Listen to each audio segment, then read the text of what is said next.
Hello everyone, welcome back to the afternoon session of the Tech Applied Summit. This is Patricia Young and it's my pleasure hosting for you for the following afternoon sessions. Well, I hope you're ready to learn more about the latest technologies that are shaping industries, enhancing lives, and driving sustainable development. Next on our agenda is an engaging panel discussion session titled Navigating Industry Evolution, New Quality Productive Forces in Action, where we're honored to have a lineup of esteemed experts who will discuss how traditional industries can be reimagined, emerging sectors cultivated, and future-focused industries built. Without further ado, please join me to welcome, first of all, the moderator for the session, Engineer Sunny Lee, BBSJP Board Chairman of ASTRI. Please welcome. Joining Engineer Lee on stage as his panelist, we have Professor Steve Chuang, Chairman, Federation of Hong Kong Industries. Let's welcome. Next, may we invite on stage Mr. Jacob Lee, Vice President, Federation of Malaysian Manufacturers, FMM, Working Committee Chairman, FMM Industry 4.0 and Digital Economy. Please welcome.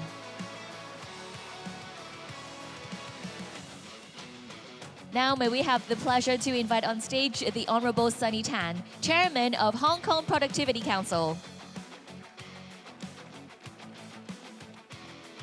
And now, let's put our hands together and welcome Professor Michael Yang, Senior Vice President, Innovation and Enterprise, Chair Professor, Biomedical Sciences, City University of Hong Kong. Welcome again to all our distinguished panelists. Please be seated and I'll pass the floor over to Engineer Lee. So good afternoon, everyone. Are you ready for a very exciting session? I can see that your eyes are brighten up. Lunch is not an enemy, right? I mean, usually after lunch, people tend to fall asleep, but I assure you that this is going to be very interesting and very exciting because we're going to talk about the new productive quality force, right? New quality productive forces. This is indeed a country mandate for us to do this. And it makes a lot of sense because the whole world is facing intense competition, right? And then we also have the geopolitics and all these things happening. So we need to stay competitive. And our leaders have a very grand vision. I mean, the new quality productive force really has to do, to me, with disruptive means, right? Of getting quantum leap in terms of productivity and quality. And because of this, we have these distinguished speakers. So today, the lineup is amazing, I would say. We have Professor Steve Chuang, the Chairman of Federation of Hong Kong Industries. We have Mr. Jacob Lee from Malaysia. He's the Vice President of Federation of Malaysian Manufacturers and Working Committee Chairman of FMM Industry 4.0 and Digital Economy. We also have the Honorable Sunny Tang, Chairman of HAPC, Hong Kong Productivity Council. And then finally, we have Professor Michael Yang, Senior Vice President, Innovation and Enterprise of the City University of Hong Kong. So I will start to have a chat with Steve. Steve, you are actually, we know each other for a long time, right? He actually served as ASTRI board member for 6 years. So we, together, we helped guide ASTRI. And Steve, you're a very successful industrialist and entrepreneur. And you have actually, you're very much in tune with what's going on with the industry and all that. So my first question for you is about your vision, because you have a lot of vision that we could learn from. What is your vision for new industrialization, especially in Hong Kong, to foster this new quality productive forces? Thank you, Chairman. So good afternoon, everybody. So thank you, Chairman, for your invitation and also for the lunch. And I know there's no free lunch, so I would present what I should do. And thank you so much. So actually, Federation of Hong Kong Industry represent a wide range of members So as you know, we have a traditional manufacturer. We have the innovation technology company. So these are very important elements for Hong Kong's industries. So we promote innovation technology. We also promote facilitating our member traditional manufacturer to do the upgrading transformation, because nowadays the market situation is change every day. So Trump can say something today, he may change tomorrow. So we have to dance with him as well. So it's a very tough situation. But, you know, we believe Hong Kong. Okay, so Hong Kong is in a very important position. So for Federation of Hong Kong Industries, I would like to share what we are doing and what do we see. So first of all, we have so-called RAP ecosystem that we believe is Hong Kong very unique in the innovation technology and manufacturing. So RAP means research and development, advanced manufacturing, and professional service. So besides all us we know, we have the first-class university, we have so many good research and development research company, like ASTRI, for example. They have been pioneering a lot of the technology. So that is Hong Kong. So in terms of advanced manufacturing, we also go in deep. Say, for example, Hong Kong PC, they are leading the manufacturer to do a lot of the industrial 4.0's advanced manufacturing. So Federation of Hong Kong Industry does this to the member and to promote. So that we believe this ecosystem is critical and so important to Hong Kong. The next, what I want to say is cross-borders cooperation. Okay, we believe nowadays it's very difficult just to compete in the world with Hong Kong alone. We have GBA. Across the border, we have the Shenzhen, with the Guangzhou, with Dongguan. So you name it. So I think that is a very unique system. So we have the one country, two systems, ecosystem. So that is so critical to Hong Kong. We are connecting traditionally. We are connecting to the developed countries such as United States or Europe. And we are continue to do so. On the other hand, we are promoting, we are encouraging our members to do in the ASEAN market, in the Belt and Road market. So that is the value. And new productive, actually the new quality productive force is all to do also the green as well. So Federation of Hong Kong Industry, we promote a lot. Our environmental council, we promote, we give a lot of the, we bring our members to see the trade show. We give them a lot of the updates on the new technology. We have the award for environmental, for the company. They do a great job. We showcase them. So that is very important. And the last thing is I want to talk today is Hong Kong has a very unique, we have two very famous medical schools. On the other hand, we have a very strong, robust ecosystem for the medical engineering, starting from research development to the field testing and also the production of any of the advanced medical device or medical engineering. And Hong Kong, combined with Shenzhen, combined with Guangzhou, Dongguan, we have the very unique and the only ecosystem, strong ecosystem available. So we believe that can make Hong Kong's new productive, new quality productive force very strong. Great, thank you, Steve. This is wonderful. I mean, the ecosystem is a really important element, and you have the RAP that is facilitating that. So I'll park that, and maybe later on we can talk more about that. Jacob, now to you, right? Jacob is from Malaysia. Jacob is the chief of FMM, the Malaysian Manufacturing Association, who has more than 22,000 members, right? Basically, he owns the Malaysian manufacturing sector, right? So you want to do business with the manufacturers in Malaysia, go to Jacob, right? And also, Jacob is a very visionary. He is spearheading this FMM Industry 4.0 and Digital Economy Committee. So I would like to point at, because Steve just talked about one element of his vision has to do with cross-border collaboration. I want to follow up on that part. From your perspective in Malaysia, what do you see will be an effective cross-border collaboration to facilitate and shaping the smart manufacturing ecosystem in the ASEAN countries, companies? Well, thank you, Sunny, and thank you for inviting me to come to your conference. It's a very good platform for us to learn. And FMM Malaysia, Federations of Malaysian Manufacturers, we have 13,000 members. They are not all mine. We serve the big bosses. Well, ASTRI, as I know it, it is a research institute, okay?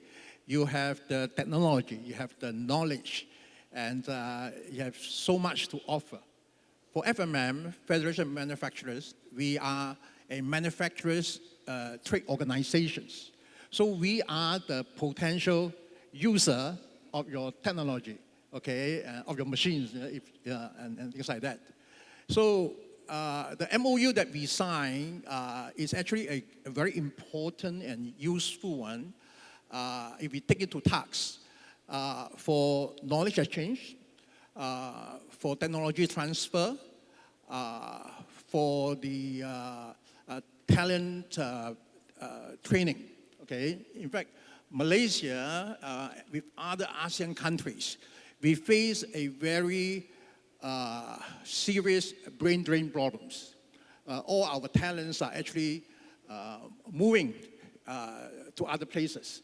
So we actually need, our industry need a lot of tech up. That's why over the lunch, I'm not joking, I am seriously offering ASTRI to consider of setting up a research unit in Malaysia. So in that way, you can very solidly, okay, execute the MOU, okay, the intent of the MOU for cross-border collaboration. And I want to tell you that ASEAN is a very vibrant, emerging economies. The recent trade wars, okay, and the COVID-19 that bring about these supply chain disruptions, okay, have kind of waken up the industry, the governments, that we actually need to build a very robust manufacturing sector. And because of the trade war, it presents ASEAN a unique opportunities that many foreign direct investment are coming to the region to build up factories, you know, or to have the China plus one or Taiwan plus one kind of factories. So we do need a lot of SMEs, a lot of vendors to support the bigger boys. So it presents a great opportunity for businesses, for technology to come in where the industry are needed urgently. This year, 2025, Malaysia will assume the leadership for ASEAN. We're the chairman for ASEAN this year. ASEAN has been trying to build up an ASEAN economic community that is to create a single market and a common production base. So there's quite a lot of, you can do a lot of imagination with this program. We are prioritizing two specific areas as far as FMM is concerned. Number one, that is to build an ASEAN digital trade framework agreement. The other one is the ASEAN artificial intelligence safety network. Okay, So these are the two areas that FMM is prioritizing to create an ecosystem for this digital transformation. Another area, as I mentioned, is on the talent training. Okay, I think which is very much needed. So I do hope that this MOU will truly bring more collaboration. In fact, next month, 3 more weeks, I will be coming to Shenzhen. Every year, in fact, FMM has been bringing hundreds of manufacturers to the mainland to look for machine, to look for technologies. In the past 10 years, we have been promoting many machineries and technologies from Europe, from US, from Japan. But the SME found them too expensive. And in fact, the last 5 years, many SMEs have turned to China to acquire, to buy the machineries. And I do feel that with this, ASTRI and FMM can bring our MOU to a very solid execution of the intents. Thank you.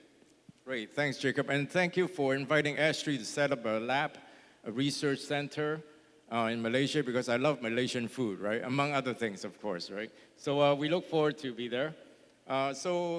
Next is Chairman Sunny Tang.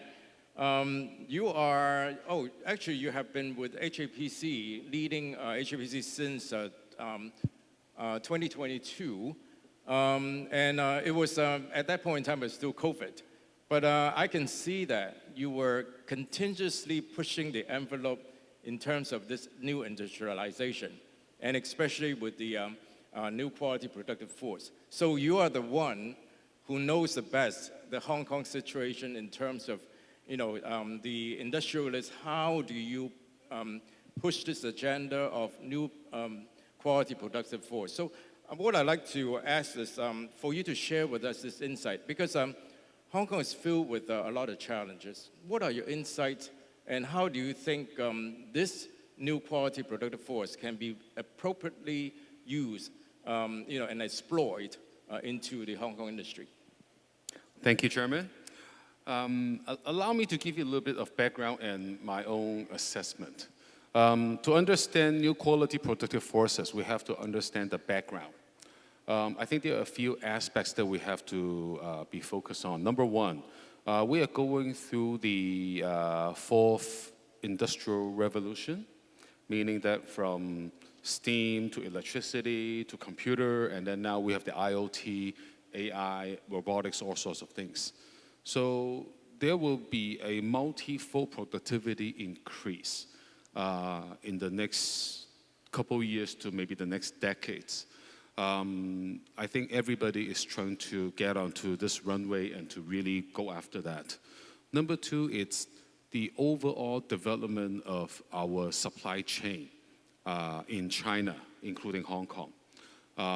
There has been a tremendous change in terms of value add, in terms of country of production, supply chain, innovation, technology. If you remember, 40 years way back, we are talking about Hong Kong acting as a role, bringing in money, bringing in orders, certain technology, go into China, import some machines, and then we start making production, okay?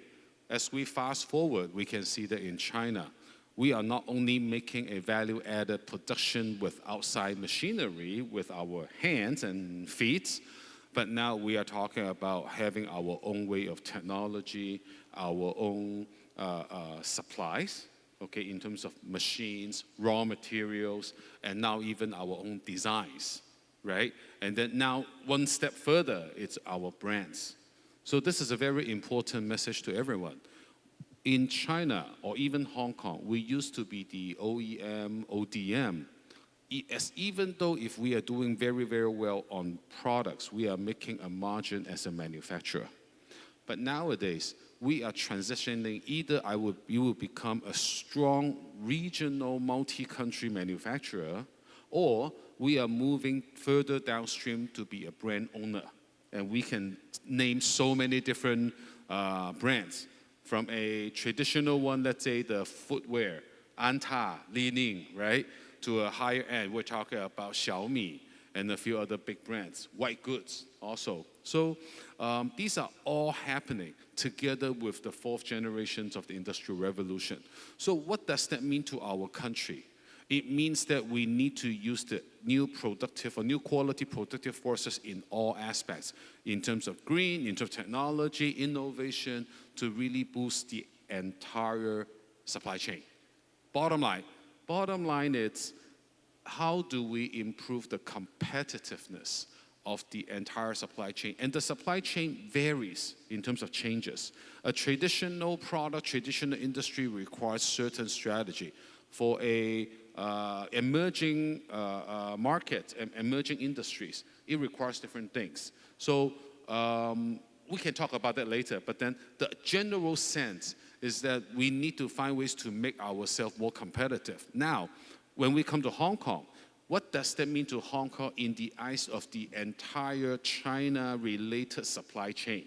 How can Hong Kong function well to bring the entire supply chain to the next level? And each industry will be different, but we have a very fundamental strength in making that happen. That is a very important point. Really, you have in a very short time talked about the history, the development, and how this region is evolving, and the role of Hong Kong orchestrating the supply chain. I think is a very important point, and this indeed would contribute to the new quality productive force. Thanks, Chairman Sunny. Next is Professor Michael Yang. The way I describe, actually, Michael was my colleague at CityU, right? The way I describe Michael was he's not a typical professor, Why? Because apart from doing very good research and teaching, he also has his own company. He's a very, very successful entrepreneur. He's into high tech, and he nourishes startups. So, I mean, he's I would say the model professor of the future, right? Future-proof professor. So I'm asking a future-proof professor this question. Now, in your research area, you are specialized